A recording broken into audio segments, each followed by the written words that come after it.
Turah adalah sebuah gambar hidup atas kemunafikan dalam pusaran kemiskinan. Film yang menceritakan kekandasan dalam mengungkap kebenaran ini diproduksi oleh 4Color Film. Salah satu rumah produksi yang telah melahirkan film-film elegan tapi memasyghulkan seperti Kucumbu Tubuh Indahku dan Siti. Sutradara film yang berdurasi 83 menit ini adalah Wicaksono Wisnu Legowo.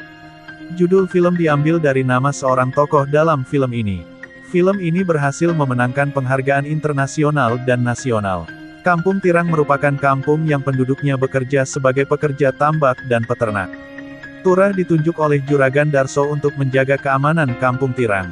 Juragan Darso adalah sang pemilik tanah Kampung Tirang. Darso memiliki asisten bernama Pakel, akan tetapi Jadak salah satu penduduk tidak menyukai Pakel.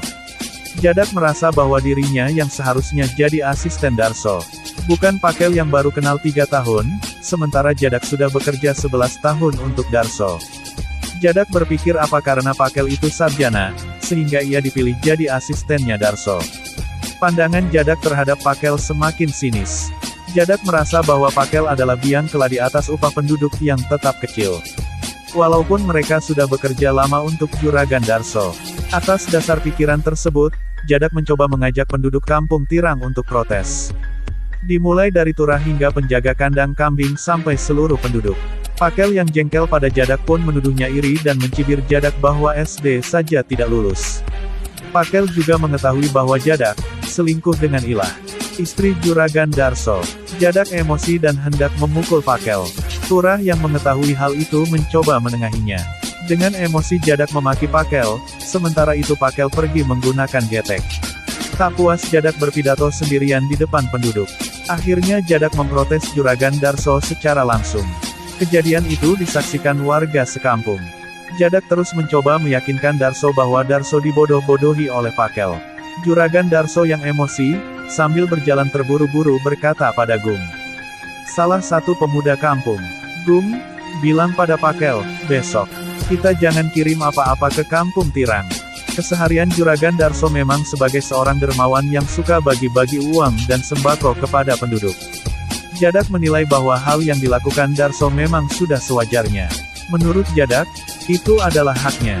Sepengetahuan Jadak, tanah Kampung Tirang ini juga bukan punya Darso.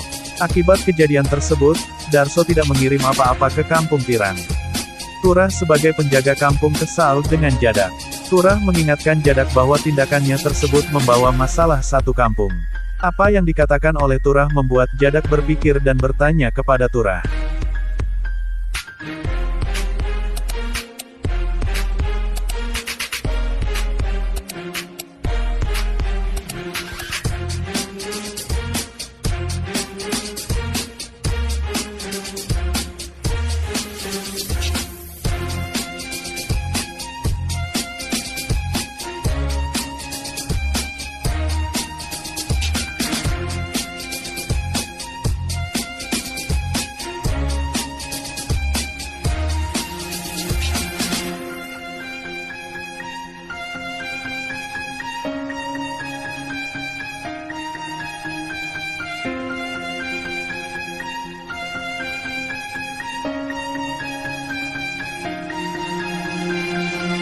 Masjid seberang perumahan pun mengumumkan bahwa Jadak laki-laki berusia 50 tahun meninggal dunia. Film ini diakhiri dengan Roji yang pulang setelah melihat bapaknya mati digantung. Film berbahasa Jawa ini sangat menarik perhatian. Artistik rumah yang terbuat dari kayu juga sangat natural. Kemalangan dan kemelaratan penduduk kampung juga ditampilkan dengan listrik yang ketergantungan dengan genset. Di seberang Kampung Tirang terdapat perumahan. Disitulah Pakel tinggal. Dari perumahan itu juga terdengar suara pengajian dan suara tukang tahu bulat. Pantaslah kalau film ini menang Asian Feature Film dalam Singapore International Film Festival. Hal yang tidak biasa ditampilkan pada film ini, seperti watak para tokoh yang jauh dari watak tokoh biasa. Ada tokoh dominan di film ini. Turah sebagai penjaga berperilaku sangat kalem dan manut terhadap Juragan Darso. Tapi setelah mengetahui hal buruk pada Jadak, Turah malah lari. Sementara itu Jadak yang suka mabuk dan judi serta selingkuh malah mencoba membuka kedok Darso dan Pakel yang selama ini merampas hak mereka. Film Turah adalah film yang sangat dekat dengan masalah yang dihadapi masyarakat desa atau kampung. Film ini berhasil menyuguhkan konflik kelas. Konflik kelas yang disuguhkan adalah pertentangan antara tuan tanah dan buruh tani. Alur cerita yang tidak mudah ditebak serta akting natural dari tokoh menjadi keunggulan film ini. Hanya saja akhir film ini kamera ingin menunjukkan kesan natural. Kamera yang bergoyang malah seakan-akan dipaksakan. Padahal dari awal sampai adegan gantung diri belum ada kamera yang goyang. Tapi itu hanyalah masalah kecil dari sekian keunggulan film ini.